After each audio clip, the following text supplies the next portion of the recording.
Now, I know that when I talk about this issue that some of you, or a lot of you, will probably say it's not that big of a deal because the items are cosmetic, there is no pay to win or anything like that, and you can ignore Eververse entirely. But that's not why I want to talk about it, mainly, at least. What I want to talk about, which I'll save for later, is something that can affect all of you, because if they're going this route, if this is true, because I don't know if this is entirely true, because just how they're wording it on their twab seems this way, so I'm going to talk about it this way because they didn't specify, and I have not found a single answer from them. But this is something that I don't really completely agree with when companies do this. If they're not showing for it in return to content that we get for free, or that content that we pay for that they work very hard on. So this is about Eververse, obviously, and in their twab, which I'll read, they mentioned that they're going to make another change to Eververse, for the upteenth time. And they have two main goals, okay? Direct pick.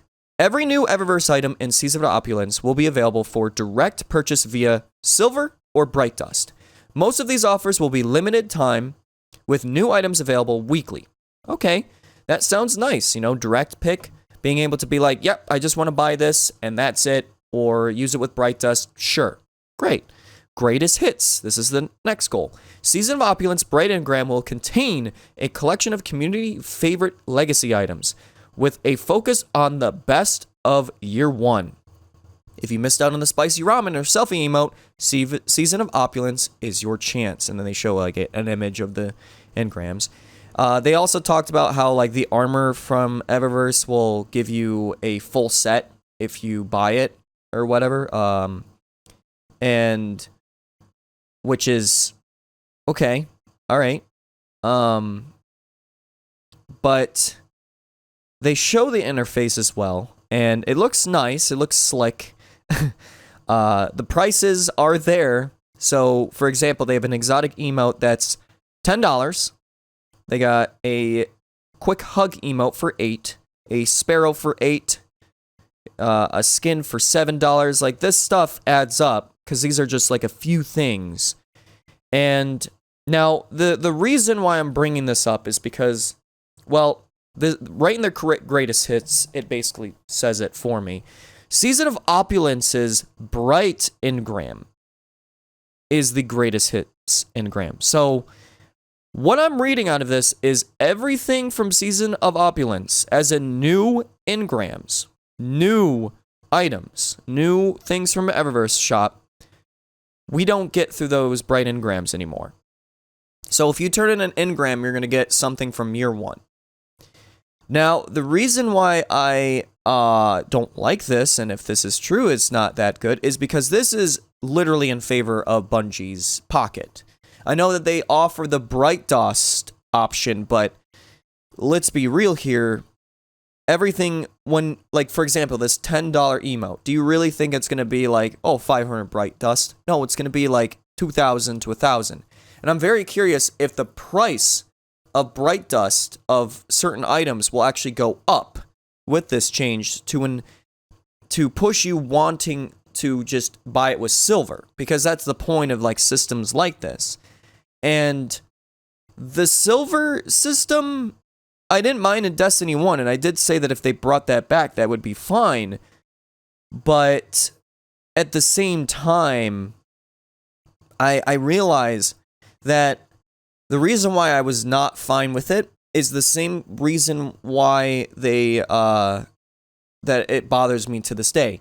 Because if this is in favor of Bungie's pocket, and this is why this will bother everyone, this is an issue that will affect everyone, they should be working harder on free content and content that we pay for. And as of right now, well, I don't know what Season of Opulence will be like, but when it comes to content that we pay for,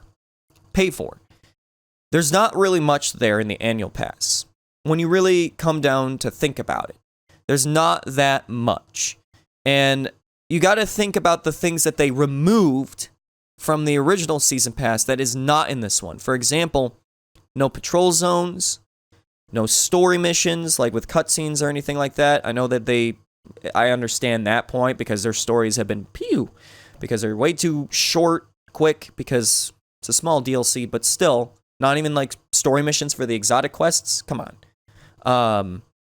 I mean, they have the Xur bounties, but still, it's just nothing that much with new areas to explore, really. The forges for Black Armory, the only good forge that you ever need is basically the Bergusia. Once you get that, you're done. You don't need the other ones, basically, unless you're doing the daily bounties.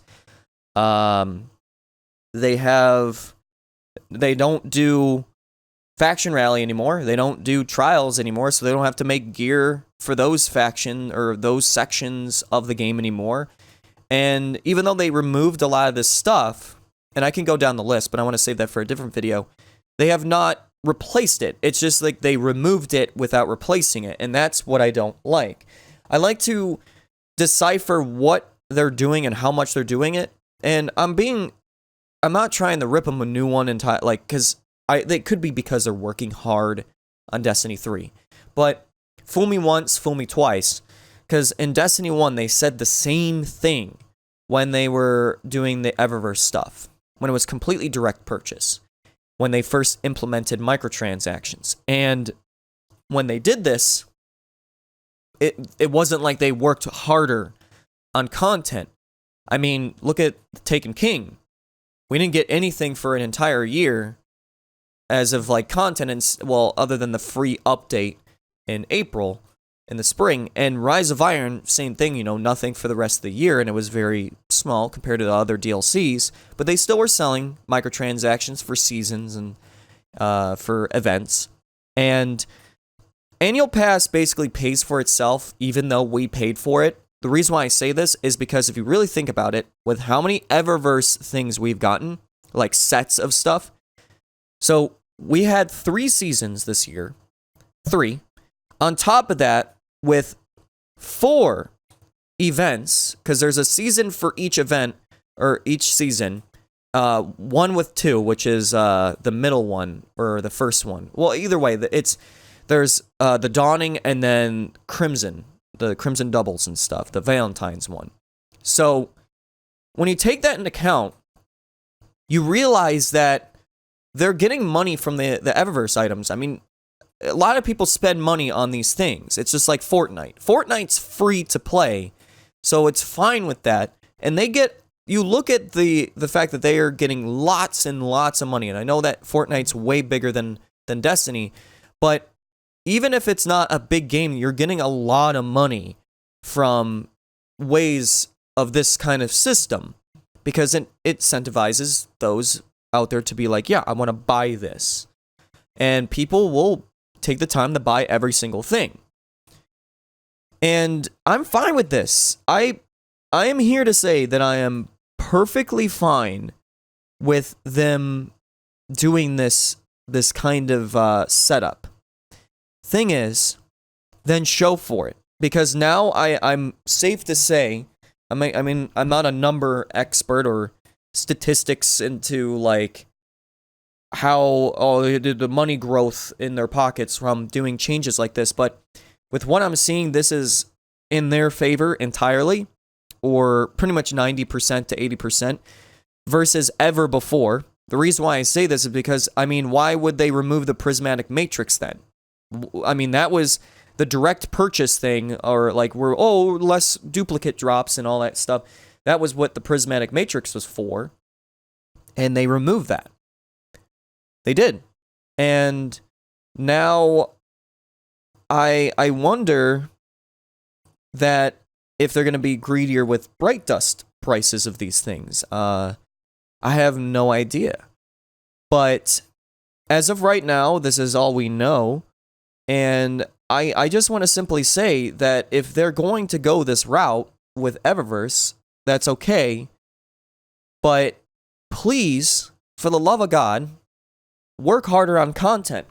Because if you're going to still have these events where you sell more microtransactions, then maybe the money that you get in surplus like super big surplus, use it for some stuff that will fill in DLCs. I mean, bring back Faction Rally. Add an Arms Week. I know that's been in the database for a while. And whatever extra money that you're getting, use that for surplus for Destiny 3. I'm fine with this. I really am. I want to emphasize that. Maybe you're not, and that's okay. Everyone's okay with their opinion. But, I mean, it's a pretty steep price for these cosmetic items. And that worries me because I wonder what are the prices in Bright Dust and how are we going to get Bright Dust now? Like, are we going to get a lot of Bright Dust through the Bright Engrams? That, as of right now, seems like they're just going to be the best of year one stuff. There is no Season of Opulence Bright Engrams. And I am going to say this is the only thing I will be upset about. When Solstice of Heroes comes out, there better be Bright Engrams for Solstice of Heroes and for every event. Because then literally the events are there to have you direct purchase. I don't know. It's just, I don't know the word. It's just, it's not something that I am okay with entirely, but I am agreeable with if it's the way that I would think it, but I don't think it will go that way. Because let's be real, you know, they want to ensure that it's in their favor now. But I do like it. I do like the idea of direct purchase, but the Bright Engram thing with great year one stuff or whatever, best of year one, that sucks for people who actually played the game in year one and decided to get those things when EVERVERSE was at that point doing that. And it does suck because originally their means of getting you the year one stuff was, if you don't remember, they had for a little bit of time where you could directly purchase those emotes, but it would be like a different color emote, like the exotic ones. A good example was like the sweeping emote from year one would be a blue broom, but if you purchased it during year two, during that one portion of time where they were doing this, it was a green broom instead, making it different. So it would show that, hey, you know, you're not the OG person that got that broom emote, like, because it's green, but some people would be like, I just prefer the green one. I mean, I like the green one, but I don't know. This is more lines of a conversation where I ask you what you think about this, but I want to also ask, do you agree with me that if you don't care about EVERVERSE at all, that if they're going to be more greedier when it comes to, like this kind of stuff, like, would you say, they should do more on content? Like as in like the stuff that we pay for and the stuff that we, you know, get free. So a good example is the Revelry. Just reskinning the forest is not entirely okay. Maybe do some extra stuff. I don't know, like add in maybe some Crucible and Strikes as well. I mean, they're not doing much with the annual pass where there's no Crucible maps and Strikes, but again, I want to save that for a different time when I talk about that. But I just want to know, what are your thoughts on this? So leave in the comments down below. I'm very curious. But either way, thanks for listening. Chibi out.